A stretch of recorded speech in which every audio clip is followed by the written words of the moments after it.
and found himself rolling along an old rickety track.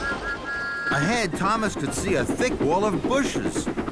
With a scrunch and a crunch, Thomas crashed into the bushes and came to a stop.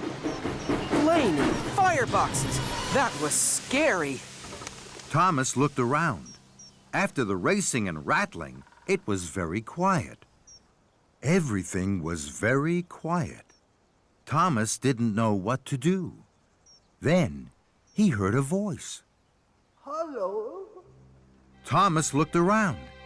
There was no one there. He waited, hardly daring to puff. Hello? Thomas looked around again. He couldn't see anyone. The voice seems to be coming from the bushes. Very slowly, Thomas chuffed forward into the bushes. The branches crackled and crunched. Then Thomas gasped. His eyes popped wide with wonder. There, on the other side of the bushes, was a very old engine. It was broken and rusty. Thomas felt scared. He didn't dare speak. Then, the old engine smiled at him.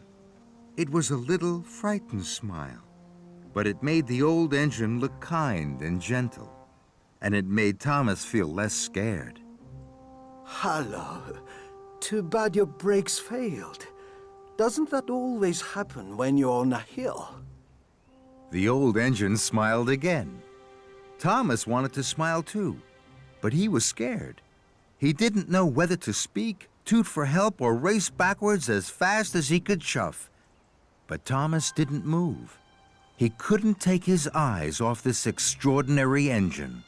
Hello, my name is Thomas. My name is Hiro. Thomas wasn't sure what to say next. He'd never met an engine as old and strange as Hiro. Why are you here? Where have you been? That's a very long story. Do you like stories, Thomas? Yes, the little engines in the hills tell me stories all the time. Then, I hope you will like mine. I came here a long, long time ago from another island. I was one of the first steam engines to arrive on Sodor. I was called Master of the Railway. What was Sodor like then? It was very quiet. I was the only engine on Sodor. I was very happy. What happened? I started to break down. The mechanics didn't have parts for me. So I was put in a siding. I had to wait for parts for my island. I waited and waited. And now, I'm sure the parts will never come. Thomas's eyes were wide with wonder. Do you miss your home? Yes, I do.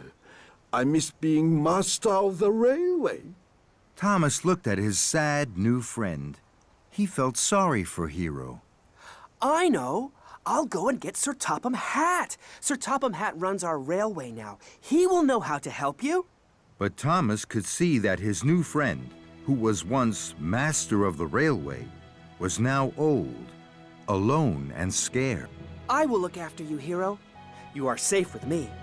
I'm sure I can find the parts to fix you. I promise I will make you a really useful engine once more. I will make you master of the railway again.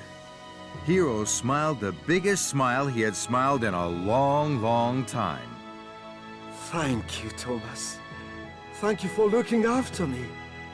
Thomas puffed with pride.